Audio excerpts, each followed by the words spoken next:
Hello, I'm speaking to you from All Saints Church in the Pleasant Ridge neighborhood of Cincinnati, and it's All Saints Sunday, so we've just celebrated their patronal festival. It's been a glorious morning and glorious both inside and also out here on this lovely day. It's hard to believe that as I speak to you now, we're almost at the end of a long and contentious and sometimes painful election period. The idea of politics has been much on my mind lately as we approach the election. It'll be in 2 days.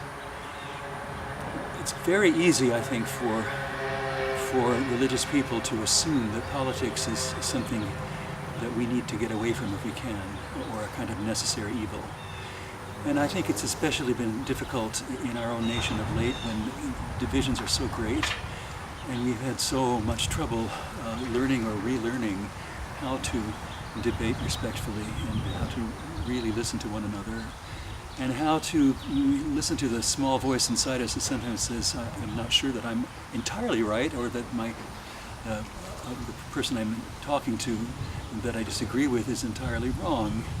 It's when we are willing to admit that there might be some truth that's in the middle that our conversations can change and can become really holy opportunities for communion with one another. Communion is not always the result of agreement. Sometimes community and communion manifests itself in times of real disagreement, when the disagreement gives us the opportunity to really come closer to one another.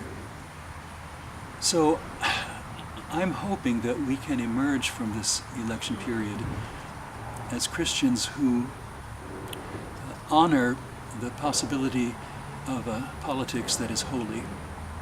The word politics comes from the Greek word for city, and the city is a very, very important biblical image of the kingdom of God. When we are in heaven, we'll be more and more deeply connected and engaged with one another. Heaven is about relationship, and of course the church is about relationship.